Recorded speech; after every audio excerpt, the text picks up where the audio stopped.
400 سال پہلے بنائی جانے والی یہ خوبصورت بلڈنگ جہاں اپنے دور کی سب سے بڑی اور سب سے شاندار بلڈنگ ہوا کرتی تھی، وہیں آج اس کو دنیا کا 7واں عجوبہ بھی مانا جاتا ہے۔ اس عالیشان اسٹرکچر کو بنانے میں 20,000 مزدوروں نے دن رات خون پسینہ بہایا، یعنی 7,500 کروڑ روپیوں سے بھی زیادہ مہنگا ہے، کیونکہ اس بلڈنگ میں مغل آرکیٹیکٹس نے اپنے ہنر کی کئی ایسی نشانیاں چھوڑی تھیں جن کی دنیا کے ٹاپ انجینئرز بھی آج تک تعریف کرتے ہیں۔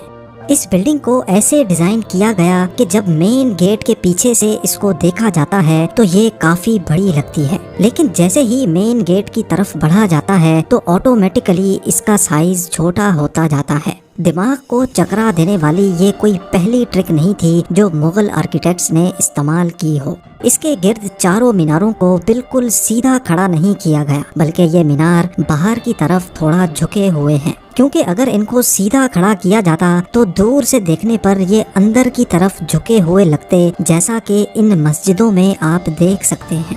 ان میناروں کو باہر کی طرف جھکانے کا ایک اور ریزن بھی تھا، اور وہ یہ تھا کہ خطرناک ارتھ کوئک کی صورت میں اگر یہ مینار گرے بھی تو یہ باہر کی طرف گر کر تاج محل پر ایک آنچ بھی نہ آنے دے۔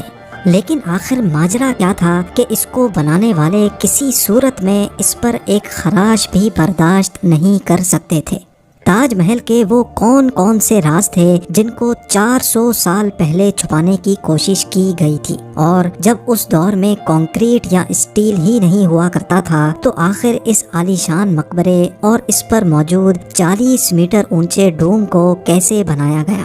یہ سب اور اس سے بھی زیادہ آپ جان سکیں گے آج کی اس اسپیشل ویڈیو میں۔ ناظرین، یہ معاملہ اسٹارٹ ہوا تھا سن 1607 میں، جب انڈیا اور پاکستان کے اس خطے میں مغل امپائر کا ہولڈ ہوا کرتا تھا۔ اس دن مغل شہنشاہ کا سب سے چھوٹا بیٹا شہاب الدین محمد خرم 15 سال کا ہو چکا تھا، اور اسی کی سیلیبریشن کے لیے آگرہ فورٹ میں ایک عالیشان پارٹی رکھی گئی تھی۔ خرم مغل شہنشاہ کو سب سے زیادہ عزیز تھا، اسی وجہ سے اس کے ہر جنم دن پر اس کو ہیرے جواہرات اور سونے سے تولا جاتا تھا، یعنی جتنا وزن شہزادے خرم کا ہوتا تھا اتنا ہی خزانہ اس کے نام کر دیا جاتا تھا۔ لیکن اس جنم دن پر کچھ اور بھی خاص ہونے والا تھا۔ مغل شہنشاہ نے شہزادے خرم کی شادی اپنے ایک وکیل کسی کو بھی معلوم نہیں تھا کہ اس محبت کا بول بالا ہمیشہ کے لیے رہنے والا ہے۔ اگلے 10 سالوں تک شہزادے نے کئی جنگیں لڑیں اور ان میں بھرپور کامیابی بھی حاصل کی۔ اسی وجہ سے شہنشاہ نے خوش ہو کر ان کو شاہ جہاں کے لقب سے نوازا، جس کا مطلب ہے دنیا کا بادشاہ۔ شاہ جہاں کی ٹوٹل 6 بیویاں تھیں جو آگرہ فورٹ کے حرم میں ہی رہتی تھی۔ ان 6 میں سے شاہ جہاں سب سے زیادہ محبت ممتاز سے کرتے تھے، اور یہی وجہ تھی کہ ان کا زیادہ تر وقت ممتاز محل کے ساتھ ہی گزرتا تھا۔ وقت تیزی سے گزرتا جا رہا تھا، اور 4 سالوں کے بعد یعنی 1621 میں مغل شہنشاہ اچانک چل بسے۔ شاہ جہاں جو پہلے ہی مغل امپائر میں خاصا فیمس ہو چکا تھا اور جو شہنشاہ کا چہیتا بیٹا بھی تھا، 1628 میں یعنی باپ کی موت کے 7 سالوں بعد اس نے شہنشاہ کی گدی سنبھال لی۔ پوری مغلیہ سلطنت اپنے نئے شہنشاہ سے بے حد خوش نظر آتی تھی۔ یہ وہ پیریڈ تھا جب مغل امپائر اپنے پورے عروج پر تھی، یعنی پورے انڈیا پاکستان کے ساتھ ساتھ افغانستان کے بھی کئی حصوں میں مغلیہ سلطنت کا راج ہوا کرتا تھا۔ سارے فیصلے شاہ جہاں خود کرتا تھا، جبکہ ممتاز محل پیچھے رہ کر شاہ جہاں کو مشورے دیا کرتی تھی۔ لیکن کسی کو بھی اس بات کا علم نہیں تھا کہ یہ خوشیاں عنقریب ماتم میں بدلنے والی ہیں۔ گدی سنبھالے ابھی 1 ہی سال گزرا تھا کہ ایک بار پھر سے مغل امپائر کو دشمنوں کا سامنا کرنا پڑا۔ اگلے 2 سال جنگ چلتی رہی اور شاہ جہاں کو اس جنگ میں بھی بھرپور کامیابی نصیب ہوئی، لیکن شاہ جہاں ابھی اس کامیابی کا جشن مناتے کہ ان کو ایک افسوسناک خبر سے آگاہ کیا گیا۔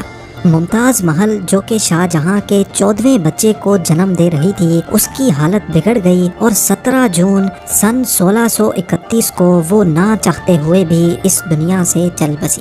پوری مغلیہ سلطنت کا جشن دیکھتے ہی دیکھتے ماتم میں بدل گیا۔ یہ خبر جو شاہ جہاں پر آگ بن کر گری تھی، اس نے تو جیسے ان کی دنیا ہی ختم کر ڈالی۔ شاہجہاں کی سب سے پہلی محبت اور ان کی سب سے عزیز بیوی ممتاز محل اس دنیا سے رخصت ہو چکی تھی۔ کہا جاتا ہے کہ اس غم کی پرچائی نے شاہجہاں کو کالے اندھیروں میں دھکیل دیا تھا۔ اگلے 8 دنوں تک انہوں نے کچھ نہیں کھایا اور اگلے 2 سالوں تک نہ کوئی موسیقی سنی اور نہ ہی پرفیوم لگایا۔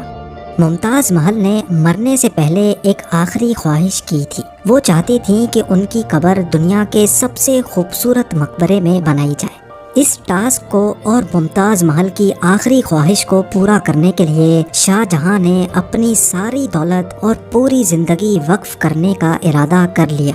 ممتاز کے گزرنے کے 6 ماہ بعد یعنی 1632 میں ہی تاج محل کی کنسٹرکشن کا کام شروع کر دیا گیا۔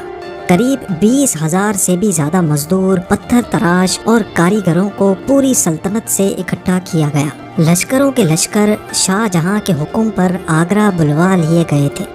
کیونکہ ممتاز کی قبر یمنا ریور کے برابر میں موجود تھی، اسی وجہ سے اس جگہ پر دنیا کی سب سے خوبصورت بلڈنگ بنانا کافی مشکل ٹاسک تھا۔ ریور کے کنارے زمین کافی سافٹ ہوتی ہے اور اگر یہاں کھدائی کا کام کیا گیا تو پانی کا بہاؤ تاج محل کی فاؤنڈیشن کو بھی نقصان پہنچا سکتا تھا۔ اس مسئلے سے نمٹنے کے لیے مغل انجینئرز نے یہاں سب سے پہلے زمین کے اندر کئی کنویں کھدوانا شروع کیے۔ مزدور یہ کنویں تب تک کھودتے رہتے جب تک خشک زمین نظر نہ آ جاتی تھی۔ ان کنووں کو پتھروں اور گارے سے بھرا گیا اور پھر اس کے اوپر پتھروں کے بڑے بڑے کالمز کھڑے کیے گئے۔ اس سارے کام کو انجام دینے کے لیے مزدوروں کے ساتھ ساتھ ہاتھیوں کی ایک بہت بڑی فوج کو بھی استعمال کیا گیا۔ مغل انجینئرز کی یہ ٹرک کام کر چکی تھی اور اب ایک ایسی مضبوط فاؤنڈیشن تیار تھی جو نرم زمین پر بھی فولاد بن کر کھڑی تھی۔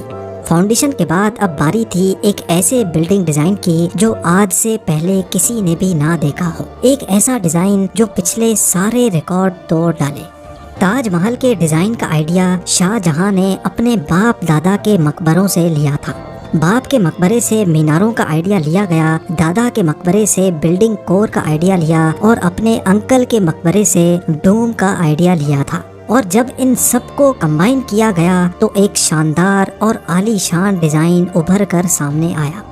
بلڈنگ کے اسٹرکچر کو بنانے کے لیے لاکھوں نہیں کروڑوں اینٹیں موقع پر ہی بیک کی گئیں۔ یہ سب اتنا آسان نہیں تھا اور اس میں لا تعداد پیسے بھی بہائے جا رہے تھے۔ ہر گزرتے دن شاہی خزانہ تیزی سے خالی ہوتا جا رہا تھا، لیکن شاہجہاں کو کسی چیز کی پرواہ نہیں تھی، بس ان کو یہ کام ہر قیمت پر کمپلیٹ کرنا تھا۔ کہا جاتا ہے کہ تاج محل کی کنسٹرکشن میں اتنے زیادہ لوگ لگائے گئے تھے کہ ان کی وجہ سے آس پاس کے علاقوں میں کھانا پینا ختم ہو گیا تھا۔ 20,000 مزدوروں اور کاریگروں کی ڈیمانڈ پوری کرنے کے لیے شاہجہاں نے آس پاس کے تمام علاقوں سے اناج آگرہ منگا لیا تھا۔ کئی سالوں کی محنت کے بعد بلڈنگ کا اسٹرکچر کمپلیٹ ہو چکا تھا اور اب باری تھی اس کو سنگ مرمر سے سجانے کی۔ یہ سنگ مرمر آگرہ سے 400 کلومیٹر دور راجستھان سے منگایا جانا تھا، کیونکہ یہاں کا مکرانہ ماربل آج تک دنیا کا فائنسٹ ماربل مانا جاتا ہے۔ شاہجہاں نے تاج محل کے لیے پورا مکرانہ ماربل ریزرو کر لیا تھا، یعنی جب تک تاج محل کی ڈیمانڈ پوری نہیں ہو پائے گی تب تک کسی کو بھی یہ ماربل خریدنے کی اجازت نہیں تھی۔ 1000 ہاتھیوں کی مدد سے ہزاروں ٹن وزنی ماربل راجستھان سے آگرہ منگایا گیا۔ تاج محل کا یہ خوبصورت ڈوم اتنا بڑا ہے کہ اس کا اندازہ صرف آنکھوں سے دیکھ کر ہی لگایا جا سکتا ہے۔ آج کل اس طرح کے ڈوم بڑی آسانی سے اسٹیل اسٹرکچر پر بنائے جا سکتے ہیں، لیکن 400 سال پہلے 40 میٹر اونچے ڈوم کو بنانے میں ان کے پاس صرف پتھروں کا ہی سہارا تھا۔